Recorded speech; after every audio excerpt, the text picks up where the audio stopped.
బులెటిన్లో మరో breaking news చూస్తున్నాం. ఆంధ్రప్రదేశ్లో ముంబై నటి అరెస్ట్ వ్యవహారం కలకలం రేపుతోంది. వైసీపీ నేతల ప్రమేయంతోనే నటిని అరెస్ట్ చేశారంటూ ప్రచారం సాగుతోంది. వైసీపీ నేతల ప్రమేయంపై సోషల్ మీడియాలో టీడీపీ ఆరోపణలు చేస్తోంది. ఈ విషయంపై వైఎస్ జగన్ సమాధానం చెప్పాలంటూ టీడీపీ అడుగుతోంది. నటిని పోలీసులు వేధించారు అన్న దానిపై తమకు ఎవరూ ఫిర్యాదు చేయలేదని విజయవాడ సిపి రాజశేఖర్ చెబుతున్నారు. ఫిర్యాదు చేస్తే విచారణ చేస్తామని తెలిపారు.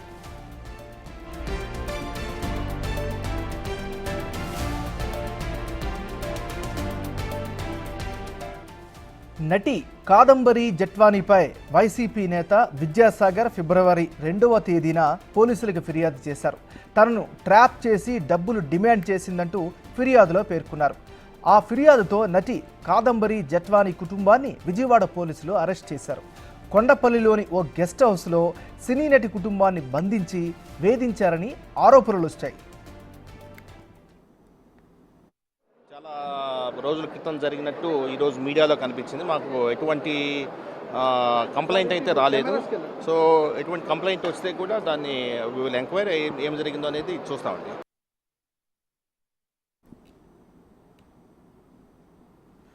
బులెటిన్లో మనం బ్రేకింగ్ న్యూస్ చూస్తున్నాం. ఏపీలో ముంబై నటి అరెస్ట్ వ్యవహారం కలకలం రేపుతోంది. వైసీపీ నేతల ప్రమేయంతోనే నటిని అరెస్ట్ చేశారంటూ ప్రచారం జరుగుతోంది. వైసీపీ నేతల ప్రమేయంపై సోషల్ మీడియాలో టీడీపీ ఆరోపణలు చేస్తోంది. ఈ విషయంపై వైఎస్ జగన్ సమాధానం చెప్పాలంటూ టీడీపీ అడుగుతోంది. నటిని పోలీసులు వేధించారు అన్న దానిపై తమకు ఎవరూ ఫిర్యాదు చేయలేదని విజయవాడ సిపి రాజశేఖర్ చెబుతున్నారు. ఫిర్యాదు చేస్తే విచారణ చేస్తామని తెలిపారు.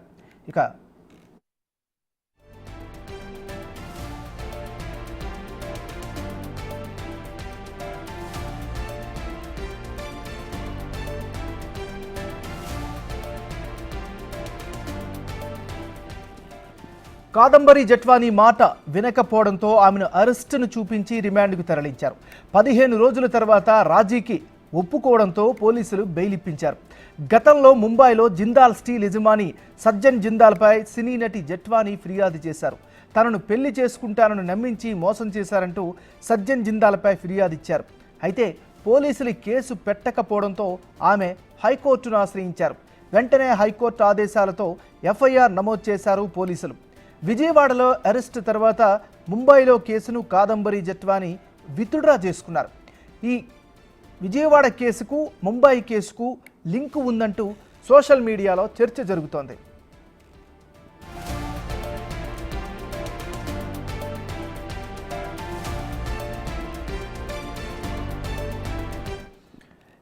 ఏపీలో ముంబై నటి అరెస్టు వ్యవహారం కలకలం రేపుతోంది. ఇదే అంశానికి సంబంధించి మరింత తాజా సమాచారాన్ని మా రిపోర్టర్ శివ లైవ్లో అందిస్తారు.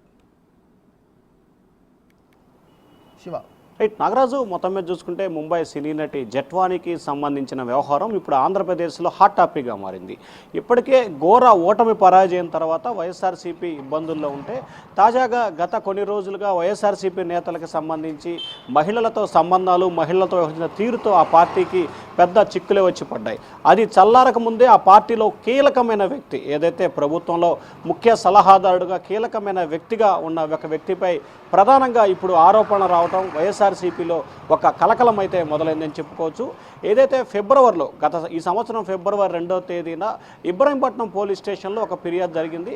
మాజీ జెడ్పీ చైర్మన్ కుమారుడు విద్యాసాగర్ ముంబైకి సంబంధించిన నటి జట్వానీ తనని మోసం చేసింది, 5 లక్షల రూపాయలు తన వద్ద తీసుకొని తనని మోసం చేసి ఇబ్బందులు పాలు చేసిందని చెప్పి ఫిర్యాదు చేయడం జరిగింది. ఫిర్యాదు చేసిన తర్వాత ఆ కుటుంబాన్ని మొత్తాన్ని కూడా విజయవాడ అప్పటి సిపి నేతృత్వంలో సిపి, అలాగే ఇబ్రహీంపట్నం సిఐ, ఒక ఎస్ఐ, 2 కానిస్టేబుల్ కూడా హుటాహుటిన వారి ఫ్యామిలీని మొత్తాన్ని కూడా ఇబ్రహీంపట్నం తీసుకొచ్చి ఒక ప్రైవేట్ గెస్ట్ హౌస్లో బంధించి 15 రోజులు రిమాండ్కి కూడా పంపడం జరిగింది. ఆ తర్వాత పలు కీలకమైన అంశాలకి వేదికైంది. ఏదైతే ప్రముఖ సంస్థ జిందాల్ మనవడు సజ్జన్ ఈ నటితో ప్రేమ వ్యవహారం కొనసాగించారు. పెళ్లికి ఇరు కుటుంబాలు అంగీకరించలేదు, కానీ నటి సంబంధించిన కుటుంబం అంగీకారం తెలిపింది. కానీ జిందాల్ కుటుంబం దానికి అంగీకారం తెలకపోవడంతో వీరిద్దరు కూడా బయటికి వెళ్ళి పెళ్లి చేసుకోవాలని చెప్పి కూడా నిర్ణయం తీసుకున్నట్టు తెలుస్తూ ఉంది. దాన్ని వ్యతిరేకించిన జిందాల్ కుటుంబ సభ్యులు కూడా ఆమెపై వేధింపులకు పాల్పడ్డారనేది ప్రస్తుతం సోషల్ మీడియాలో హాట్ టాపిక్గా మారింది. సో ఈ నేపథ్యంలో జిందాల్ మనవడు సజ్జానికి సంబంధించి తనను నమ్మించి మోసం చేశారు, తనని పెళ్లి పేరుతో మోసం చేశారని చెప్పి కూడా బాంబే పోలీస్ స్టేషన్లో ఫిర్యాదు చేసింది. కానీ పోలీసులు ఫిర్యాదు తీసుకోలేదు. సో ఈ నేపథ్యంలోనే ఆమె అక్కడ బాంబేలో స్థానిక కోర్టులో ఫిర్యాదు చేయడంతో పోలీసులు ప్రైవేట్ కేసుగా నమోదు చేసి విచారణ చేపట్టారు.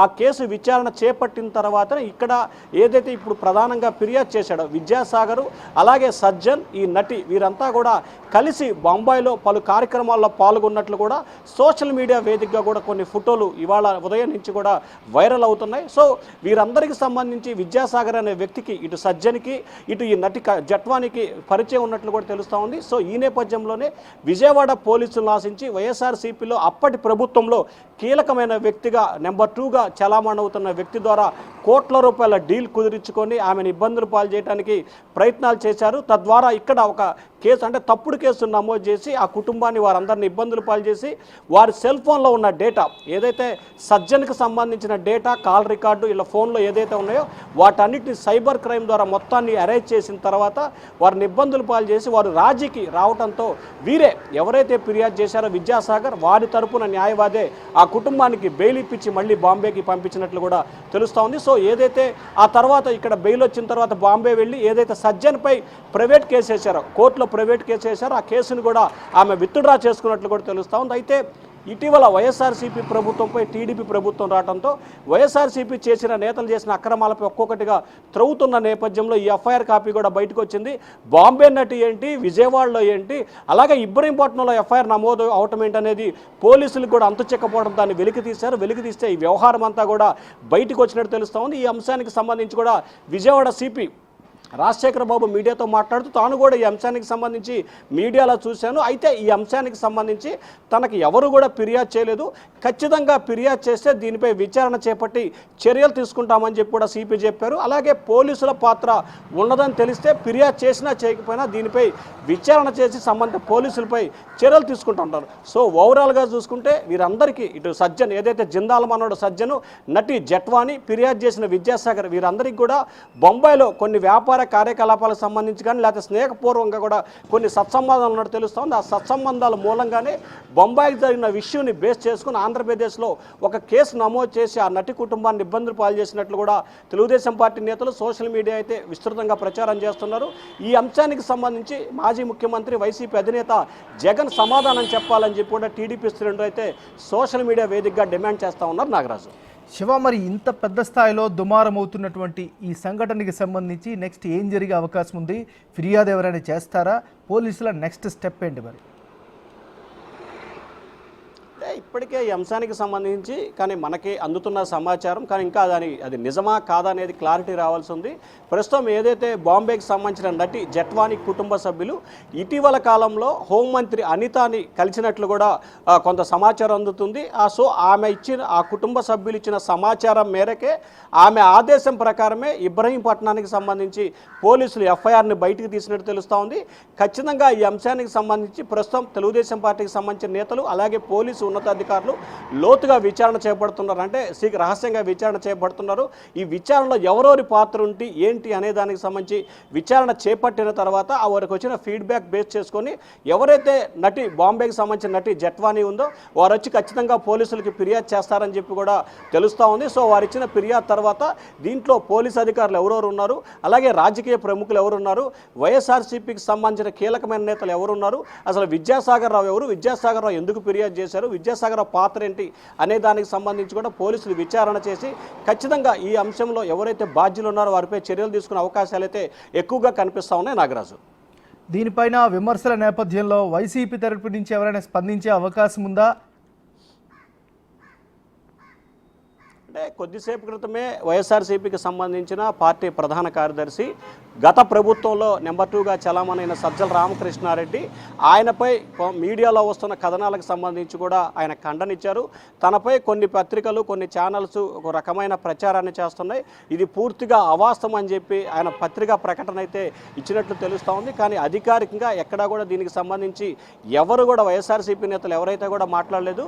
కేవలం సజ్జల రామకృష్ణారెడ్డి మాత్రమే ఇక్కడ ఎక్కడ ఆయన పేరు రాలేదు ఈ ఎపిసోడ్లో. కానీ సోషల్ మీడియాలో జరుగుతున్న ప్రచారం నేపథ్యంలో దీంట్లో సజ్జల రామకృష్ణారెడ్డి పేరు ఉంది. సజ్జల రామకృష్ణారెడ్డి నేతృత్వంలోనే ఈ వ్యవహారం అంతా జరిగింది. ఆయన నేతృత్వంలోనే విజయవాడ సిపి, అప్పటి పనిచేసిన సిపి ఈ కేసు వ్యవహారం అంతా నడిపారని చెప్పి సోషల్ మీడియాలో ప్రచారం జరుగుతున్న నేపథ్యంలో సజ్జల రామకృష్ణారెడ్డి తనంతట తానే తనకు దీంట్లో తన ప్రమేయం లేదు, కొంతమంది తప్పుడు ప్రచారం చేస్తున్నారని చెప్పి ఆయన అయితే ఒక ప్రకటన అయితే విడుదల చేశారు. Nagaraju. Right, thank you Shiva.